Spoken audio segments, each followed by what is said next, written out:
रमता राम जपो रे प्राणी, अब तो सुन ले राम कहानी।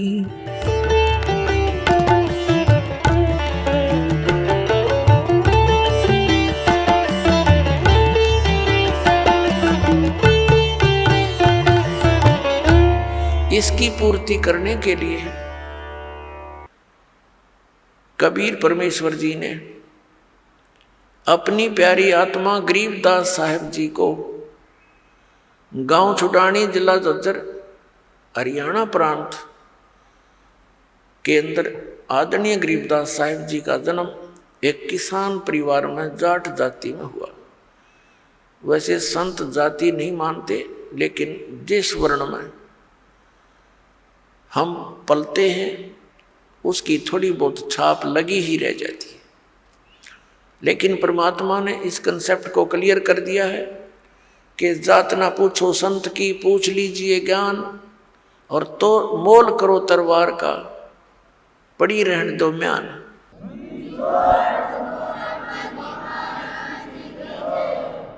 आदरणीय गरीबदास साहिब जी जब 10 वर्ष के बालक थे, अपने ही गांव के खेतों में, अपनी जमीन में वहां पशुएं गौवें चरा रहे थे। परमात्मा वही कबीर देव काशी से सह शरीर जाने के लगभग 200 वर्ष उपरांत सन 1518 में गए थे, सह शरीर चले गए थे परमात्मा कबीर जी, और सन 1727 में आकर के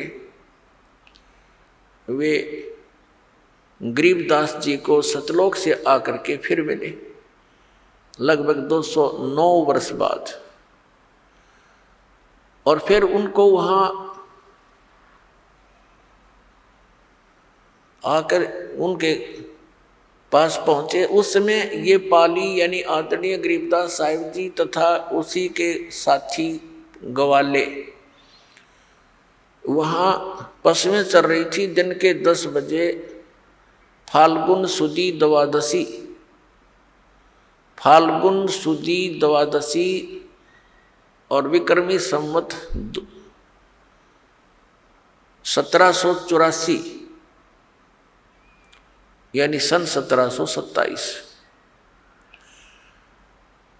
दिन के 10 बजे खाना खा रहे थे। गौवें चर रही थी इधर उधर, कुछ बैठी थी वृक्षों के नीचे। परमात्मा एक साधु वेश में, जिंदा के महात्मा के वेश में वहां आए। पालियों ने, ग्वालों ने कहा राम राम महाराज जी। परमात्मा ने कहा राम राम भाई। तो उन पालियों ने, बच्चों ने कहा कि महात्मा जी भोजन पाओ। परमेश्वर ने भोजन से मना कर दिया और धन्यवाद कर दिया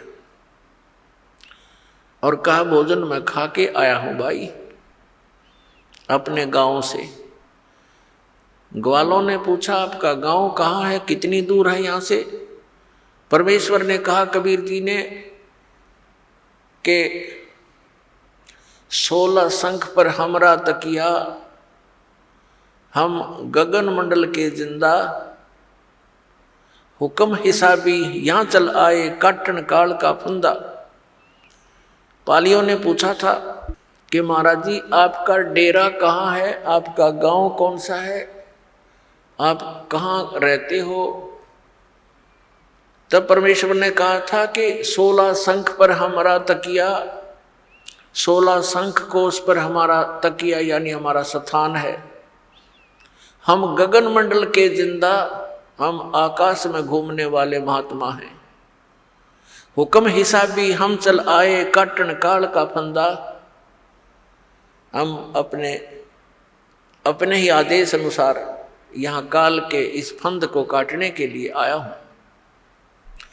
इस गूढ़ ज्ञान को बच्चे नहीं समझ सके, वो पाली ग्वाले नहीं समझ सके, जिसमें बड़ी उम्र के भी थे।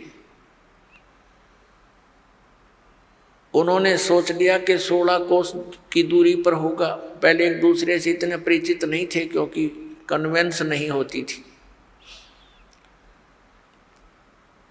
फिर कहा महात्मा जी भोजन पालो। परमात्मा ने कहा नहीं भोजन नहीं पाऊंगा। तो उन्होंने कहा जी भोजन नहीं पाओगे दूध तो पीना पड़ेगा महाराज जी, क्योंकि एक श्रद्धा और प्यार से लाडों में पहले दास को खूब ज्ञान है, उस पवित्र समय का खूब आभास है, जिसमें आने वाले अतिथि का कितना रिस्पेक्ट हुआ करता था। आज इस माया की दौड़ ने और इस शिक्षा ने हमारे को कति निकम्मा बना दिया। दया रही नहीं, आदर रहा नहीं। हम पहली बार किसी जैसे गांव से शहर में गया था दास, तो वहाँ देखा था शहर वाले उन लोगों का व्यवहार। मैं आश्चर्य में था कि ये ना यूँ कहते हैं पानी पी लो, ना ये कहते हैं आ जाओ भोजन पा लो, या ये यूँ भी नहीं कह रहे हैं कि आ जाओ बैठ जाओ। ये कैसा व्यवहार है इन लोगों का। ये थोड़ी सी बिजली उस समय शहरों में गिरी थी, कोई रिस्पेक्ट रहा नहीं, स्वार्थ हो तो बात करे ना करे नहीं। अब ये तकरीबन सब जगह फैल चुकी है। तो उस समय ये दास देखा करता था, कोई भी व्यक्ति अननोन आ जाता था और कहता था मैं आज रात यहीं रुकना पड़ेगा मुझे, उसका विशेष सत्कार आदर अलग से उसका रहना बहुत प्यार से रखा करते और भोजन की सर्वप्रथम पूछा करते थे। तो उसी दृष्टिकोण से उन्होंने कहा जी वो दूध तो पीना ही पड़ेगा। पहले गौवे बहुत रखा करते थे गांव शहर में, यानी खेतों में बहुत सी गायें रखते थे और बहुत सी ऐसी गौवें भी होती थी जो बहुत शरीफ होती थी, जब चाहे बच्चा लगाया और दूध निकाल लेते थे। तो परमात्मा ने कहा भाई दूध पीऊंगा कंवारी गाय का, पिलाना है तो पिलाओ बच्चों। तो वो जो बड़े बड़े पाली थे वो कहने लगे बाबा जी तेरा दूध पीने का इरादा नहीं है, मजाक करते हो आप, कंवारी गाय कभी दूध देती है? परमात्मा कहते हैं भाई तुम्हारी नीयत दूध प्यान की है तो कंवारी गाय भी दूध दे देती है। अब वो बड़े पाली थे, वो तो मजाक समझ रहे थे। छोटा बच्चा था 10 वर्ष का गरीबदास साहिब जी, वो खड़े हुए बच्चे जैसे गतिविधि करते हैं। अपनी एक बहुत प्रिय बछिया थी, जाके संग बैल नहीं लागा, यानी कंवारी, उसको पकड़ लाए, गले में रस्सी बांध रखी थी छोटी सी, और उसको पकड़ कर लाए। देखो महाराज जी इसको बच्चा तो है नहीं, दूध कैसे देगी? तब परमात्मा ने कहा बेटा ऐसा करो, आपके पास जो कोई पात्र है छोटा सा, जैसे मिट्टी का एक पात्र था, 5-7 किलो जैसे लस्सी वगैरह ले आते थे, वो उन्होंने धो मांज कर रख रखा था। कहा जी ये है, इसको साफ कर रखा है, रखो इसके नीचे। गरीबदास जी पकड़ कर बैठ के उस बछिया के सतन के नीचे, और परमात्मा ने खड़ा होकर के ऐसे थपकी मारी कबीर साहब ने उस बछिया की कमर पे, आशीर्वाद भरा हाथ रख दिया परमात्मा कबीर जी ने। लंबे लंबे सतन हो गए और दूध की धार बंद की, पात्र भरते ही वो अपने आप बंद होगी। बोलो सतगुरुदेव।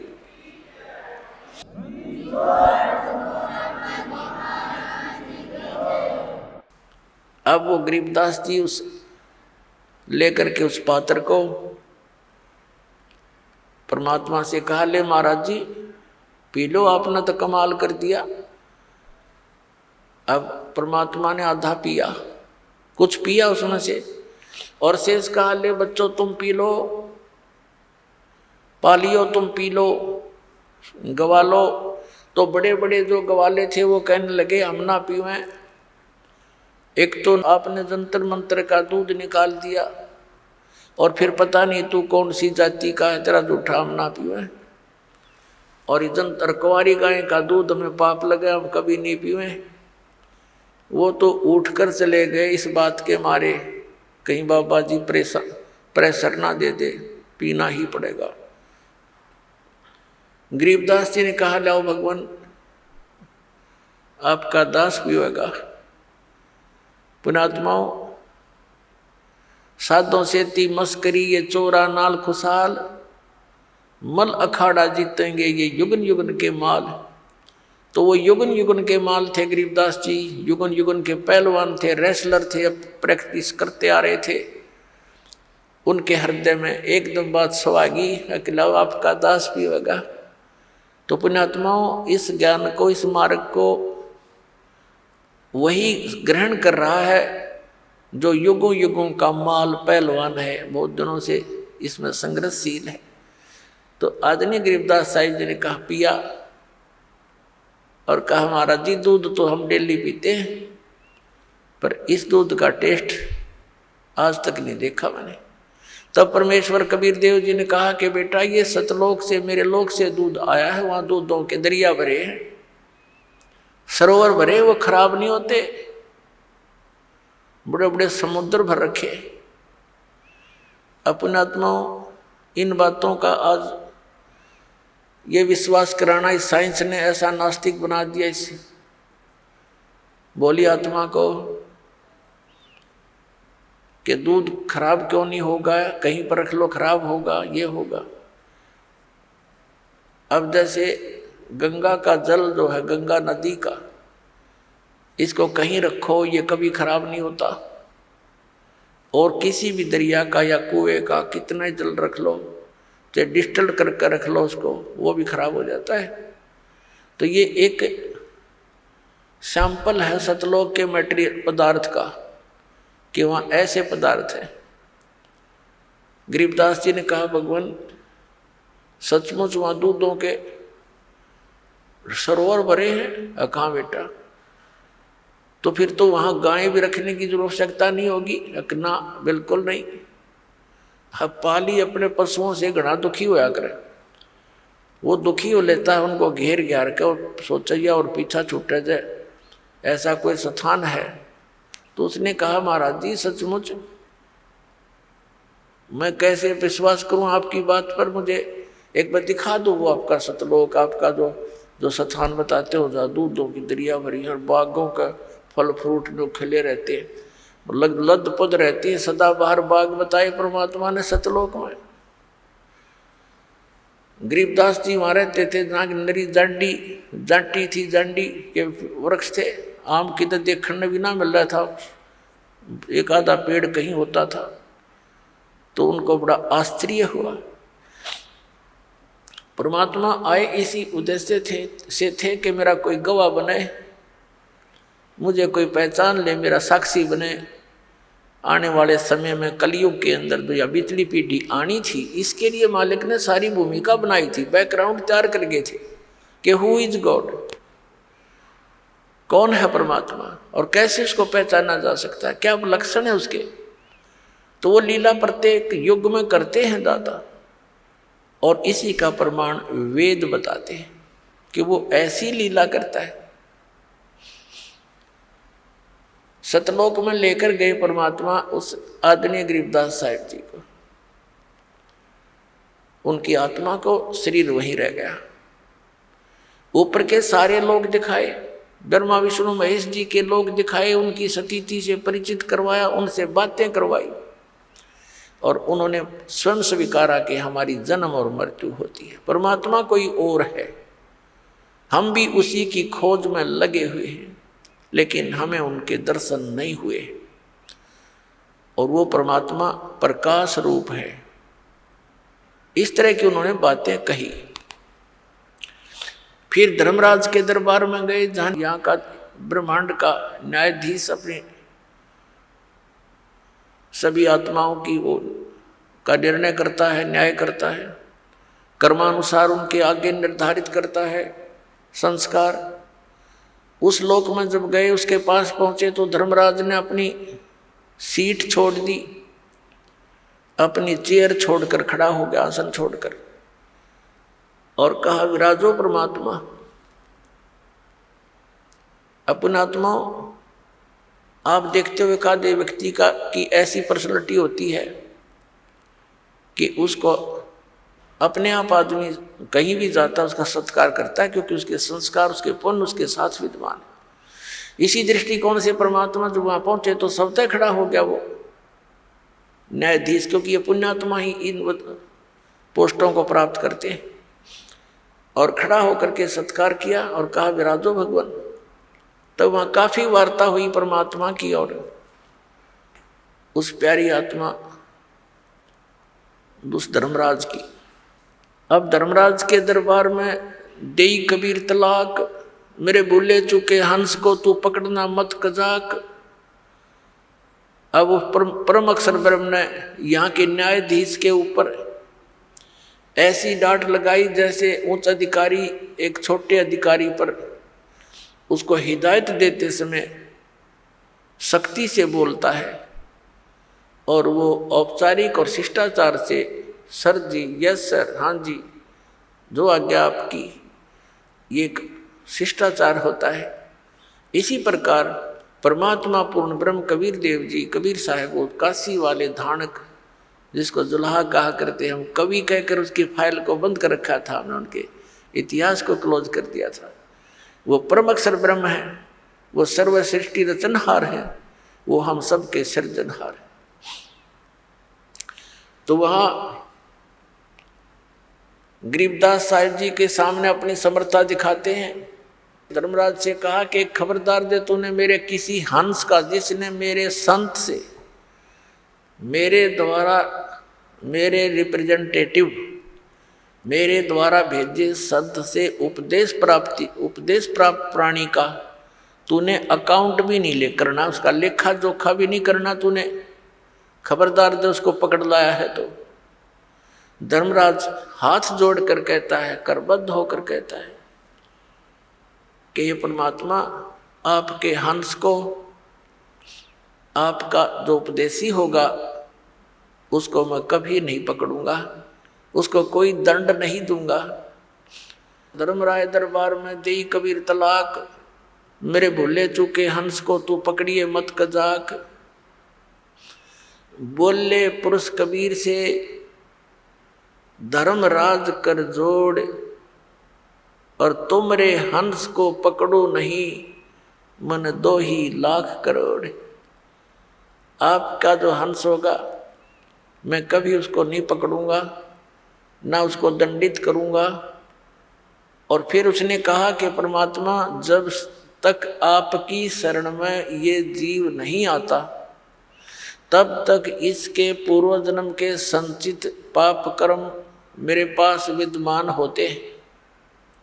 हे प्रभु, अब मेरे कागजों में वो स्टैंड करते हैं और यहाँ का नियम है जैसे कोई कर्म करेगा वह भोगने पड़ेंगे।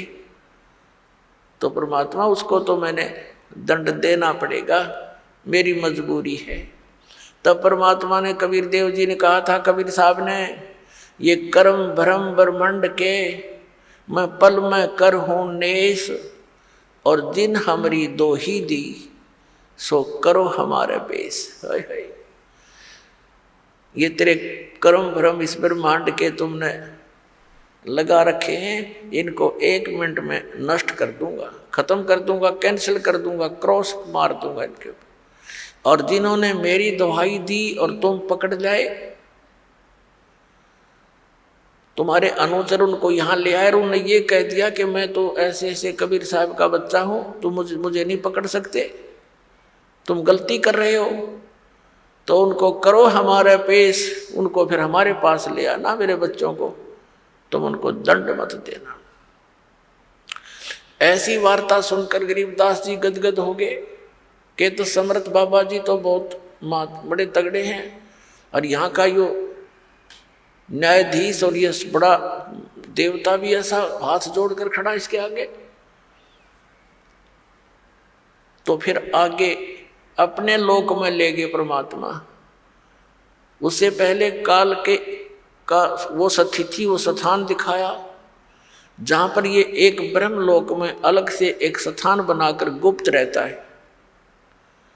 ये अपनी माया से छुपा रहता है, वहाँ साकार है, ये ज्योत निरंजन साकार है, नर आकार है, इसके ओछा माथा है और लंबे दांत हैं, शरीर इसका चेहरा बेढंगा सा है। और फिर परमात्मा ने इसका दूसरा स्थान दिखाया जो 21वें ब्रह्मांड में, जहां ये तपस्या पर भून कर 1,00,000 प्राणियों का आहार करता है, सूक्ष्म शरीर से गंध निकाल कर खाता है, और जीव मरते नहीं, वो कर्म अनुसार अपना अन्य शरीर प्राप्त कर लेते हैं। फिर उसे परब्रह्म के यानी अक्षर पुरुष के लोक में प्रवेश किया। वो 11वां द्वार है जो इस काल के लोक से और सरपुरुष के लोक से अक्षर पुरुष के लोक में जो प्रवेश करना होता है जिस मार्ग से, वो 11वां द्वार है। और 12वां द्वार है इस 7 संघ, इस अक्षर पुरुष के 7 संघ ब्रह्मांडों को पार करके जहाँ फिर सतलोक में प्रवेश करना होता है, वो 12वां द्वार है। अभी तक ये 10वां द्वार की रट लगा रखी थी। ये 10वां द्वार भी काल के ही इस जाल में है। और 11वां द्वार है जो, उसका तो किसी को पता ही नहीं। बाकी एक आधा जो कबीर पंथी है वो कबीर साहिब की वाणी को पढ़कर उसका विपरीत अर्थ लगा के वो कहता 11वीं खिड़की, बसंतीम खिड़की, 11वीं खिड़की, 11वीं खिड़की। उसको ये नहीं मालूम कि नीम हकीम खतराए जान होता है। और फिर दावा करते हैं वो लोग कि मेरे से बड़ा, मेरे से अधिक ज्ञान किसी का नहीं, क्योंकि मैंने 11वीं खिड़की पागी। और उसको कहाँ बताते हैं? 11वां द्वार कहते हैं सुरती में है, सुरती में। अरे भले आदमी, सुरती तो उस द्वार से पार होकर जाएगी, और सुरती में द्वार है, फिर जाएगा कहाँ खाक। ये इस तरह बकवास दे, इनको ज्ञान है नहीं, डुबो दी सारा। कबीर पंथी होकर के कबीर साहब के मार्ग से परिचित नहीं है। और ये लोग दीमक हैं परमात्मा के मार्ग में, क्योंकि इनके द्वारा दिया गया भक्ति विधि गलत। ये भी नास्तिक बनाने की तैयारी में लगे हुए हैं जनता को, क्योंकि जब तक परमात्मा की यथार्थ भक्ति विधि नहीं मिलेगी, परमात्मा से मिलने वाले वो लाभ प्राप्त नहीं हो सकते। और कुछ दिनों के बाद फिर नास्तिक अपने आप हो जाता है। प्राणी सब साधनाएं गलत साधना करके थक जाता है, छोड़ देता उस मार्ग को। 11वें द्वार तक, यानी वो 11वां द्वार तो ये परिचित है ही नहीं कोई जो दास बताने जा रहा है। ये तो इस ब्रह्मांड के अंदर ही सारा कुछ बताते हैं, शरीर में ही बताते हैं। और कुछ एक चातुर प्राणी है जो कबीर पंथी नकली, वो कहते हैं शरीर से बाहर 1.25 हाथ ऊपर 11वां द्वार है। और तेरे शर्म है, शरीर तो बाहर 1.25 हाथ ऊपर, क्या होगा? आकाश में हो गया, धरती की कहीं है कोई ठिकाना? शरीर के द्वार हैं वो तो मान ले भाई 10 हैं, चाहे तू बार 16 बता दे इसमें, वो तो मान भी ला, इसके अंदर होंगे। इस तो बार 1.25 हाथ ऊपर द्वार है, वो क्या हम टट्टू में है? बिना अकल की बात इन लोगों की। तो ये धीरे धीरे कंडम होंगे इस तत्व ज्ञान के। सूर्य उदय होते ही परमात्मा का जो ज्ञान उदय हो रहा है, ये सभी नकली संत पंथ, ये अपने आप इनके ये टमटमाते दीपक डीजल वाले सब खत्म हो जाएंगे, निष्क्रिय हो जाएंगे। अब 12वां द्वार है जो 7 संघ ब्रह्मांड पार करके सतलोक में प्रवेश करेंगे। कबीर परमेश्वर जी ने कहा है कि 12 दर ऊपर बस है मोरा बालम, यानी अपनी महिमा आप पर सुनाते हुए परमात्मा ने कहा है कि हमारा जो मालिक है आप जी सबका, वो 12वें द्वार के ऊपर है, वहाँ रहता है। और आदरणीय गरीबदास साहिब जी ने भी जब परमात्मा के साथ जाकर के वो आँखों देखे सारे द्वार, जब कहा था असंग जन्म तन मरत्या होगे, जीवित क्यों ना मरे रे, और 12 दर मद मैल मठ बोरे, बहुर ना दे थे रे। वो 12वें द्वार को पार करके वहाँ है वो 12वां द्वार, वहाँ है वो मठ, वो स्थान जहाँ जाने के बाद फिर लौटकर प्राणी कभी संसार में नहीं आता, वो परम शांति को प्राप्त होता है।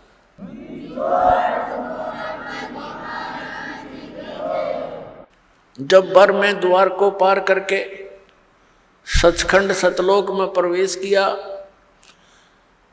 आदरणीय गरीबदास साहिब जी के शरीर का नूर 16 सूर्य जितना प्रकाशमय हो गया। और क्या देखा, वो जिंदा महात्मा के रूप में परमात्मा जा रहे थे। उस परमेश्वर ने अपने रूप को, अपने तेज को छुपाया हुआ था और दूसरे रूप में वो वही कबीर परमात्मा अपने अन्य रूप में एक बहुत बड़े सिंहासन पर तख्त ये अपना लकड़ी का नहीं, तख्त होता है जैसे राजा लोगों की राजगद्दी को तख्त बोला करते थे कि फलाना राजा इतने सन में तख्त पर विराजा था, तख्त पर बैठा था, यानी गद्दी पर बैठा था। कंट्रोलर की सीट पर समझ लो तख्त। तो वहां परमात्मा विराजमान दूसरे रूप में सिंहासन के ऊपर, बहुत सुंदर सिंहासन। और जिंदा महात्मा के रूप में कबीर जी, कबीर परमेश्वर जी नीचे से गए थे, गरीबदास साहिब जी उनके साथ थे। वह एक चंवर रखा था। जिंदा महात्मा के रूप में परमेश्वर कबीर देव जी, कबीर साहिब जी अपने ही दूसरे रूप पर चंवर करने लगे, जो सिंहासन पर विराजमान था। जैसे एक सेवक करता है, अपने गुरुदेव के ऊपर चंवर करता है श्रद्धा के साथ। गरीबदास जी ने सोचा कि भी भगवान तो ये है जो तख्त पर विराजमान है, गद्दी पर बैठा है। उस परमात्मा के एक रोमकूप में करोड़ सूर्य मिला दे, करोड़ चंद्रमा, इतना नूर था एक रोम का। एक रोमकूप कहो चाहे एक बाल कहो, रोमकूप समझो। रोमकूप का अर्थ है जो रोम का छिद्र, बाल का छिद्र। अब गरीबदास जी ये सोचने लगे कि ये है भगवान, और बाबा जी यहाँ का नौकर ना करे इनका। जो जिंदा महात्मा के रूप में भगवान गए थे नीचे से ऊपर, उसी समय वो तेजो में शरीर खड़ा हुआ। तेजो में शरीर वाले प्रभु खड़े हुए और जिंदा महात्मा का रूप उस पर विराजमान हुआ, अनंत ब्रह्मांड के कंट्रोलर के सिंहासन पर। और वो तेजो में शरीर स्टोर करने लगा बाबा जी वाले रूप पर, नौकर की तरह, सेवक की तरह। अब गरीबदास जी कभी उधर देख रहे हैं बालक, कभी इधर देख रहे हैं, सोच रहे हैं ये क्या कारण है कि इस बाबा जी के ऊपर और ये भगवान चमर कर रहे हैं। इतने में क्या देखा कि वो तेजो में शरीर उस जिंदा वाले शरीर में समा गया। अकेले जिंदा वाला शरीर अनंत कोट ब्रह्मांड के स्वामी के उस सिंहासन पर विराजमान रहे। चंवर अपने आप हो रहा था, अपने आप सिर पर ऐसे हो रहा है। गरीबदास जी अचरज में गिर गए और कहा कि भगवान सचमुच आप ही परमात्मा हो। कहाँ बेटा, मैं ही परमात्मा हूँ। सोचल सीधर मैं करूं अपने जन के काज। तो गरीबदास जी ने वहाँ के देखे सब वो नज़ारे, वो समुद्र और वो भरे हुए दूधों और दहियों के माट, वो सरोवर देखे, फलदार वृक्ष देखे और वहाँ का वातावरण देखा। कहा भगवान अब मुझे यही रख लो आपके बच्चे को। वहाँ के वो सब भक्त जो आत्मा हंस वहाँ पर रहते हैं उनसे मिले। कबीर साहब ने फिर उनको सृष्टि रचना सुनाई। उन अन्य जो वहाँ रहते हैं पुण्यात्मा, उन्होंने बताया कि ऐसे ऐसे जो यहाँ से चले गए उन्होंने ये गलती की थी और उसका दंड देखो कहाँ भोगना पड़ रहा है। परमात्मा जाते हैं, कोई सुनता नहीं, उस काल के ही बातों में फंसे पड़े हैं, उसके झूठे सुख में सब वहीं पर व्यस्त हैं। जन्म और मृत्यु और 84 लाख प्रकार के प्राणियों के शरीरों में वो कष्ट उठा रहे हैं गरीबदास। और अब ये है वो स्थान जहाँ कभी जन्म मृत्यु नहीं होती, कभी वृद्ध अवस्था नहीं आती और कुछ भी काम नहीं करना पड़ता, इतना आनंद रहता है, सब आहार उपलब्ध है। गरीबदास जी ने कहा परमात्मा मुझे ये रख लो, भेजो ना भगवान। वो तो घना गंदा लोक है भगवान, वहाँ तो हाहाकार माच रही है। तब गरीब परमात्मा ने कहा बेटा तुम यहाँ से जब गए तुम बहुत भक्ति युक्त थे, अब तुम भक्ति रहित हो गए। मैं एक ऐसा मंत्र दूंगा जिसको सतनाम कहते हैं, 2 अक्षर का है, जिसमें एक ओम मंत्र है, एक तत्व गुप्त है। श्रीमद् भगवत गीता अध्याय नंबर 17 के श्लोक 23 में ये मंत्र सांकेतिक अर्ध सांकेतिक लिखा है। ओम तो सार्वजनिक है, स्पष्ट है। तत् और सत ये 2 मंत्र गुप्त हैं। ये केवल कबीर परमात्मा ने अपनी उन प्यारी आत्माओं को दिए थे जिनका मोक्ष हुआ। फिर उनको सख्त हिदायत दे दी थी कि अभी इस सतनाम को डिस्क्लोज ना करना, नहीं तो आने वाले समय में ये काल के दूतों का दाव लग जाएगा और मेरे बच्चे भिन्नता पहचान नहीं सकेंगे, क्योंकि इस मंत्र के देने वाला पृथ्वी पर एक ही होता है, दूसरा नहीं हो सकता। या तो परमात्मा आए थे, उसमें वो अकेले ही थे, ना कोई ऐसा साधन था, ना कोई मीडिया थी, ना कोई कन्वेंस था। और फिर भी परमात्मा ने 64 लाख शिष्यों को स्वयं ही नाम दिया, दीक्षा दी थी, अन्य को नहीं दी थी। भले ही ये मंत्र नहीं दिया था, ये 5 मंत्र जो आपको 7 मंत्र बना कर दिए जाते हैं, तो उसमें केवल ये 5 मंत्र ही देते थे दाता, ताकि पता था उनको कि ये अभी मुझे पहचान नहीं सकेंगे, और यदि इनको किसी को मंत्र ये दान कर भी दिया तो ये डिस्क्लोज हो जाएगा, बात बिगड़ जाएगी। इस दृष्टिकोण से उन गरीबदास साहब जी से कहा कि आप ये नाम जाप करना, क्योंकि आप पक्के भक्त हो, आपके अंदर श्रद्धा पूरी होगी, आपने स्थान देख लिया, और उस स्थान को देखने के बाद फिर यहाँ रुचि स्वप्न में नहीं हो सकती। इस बात से गरीबदास साहब जी संतुष्ट हुए कि जो आज्ञा प्रभु आपकी है, और कहा यह अभी बताना नहीं।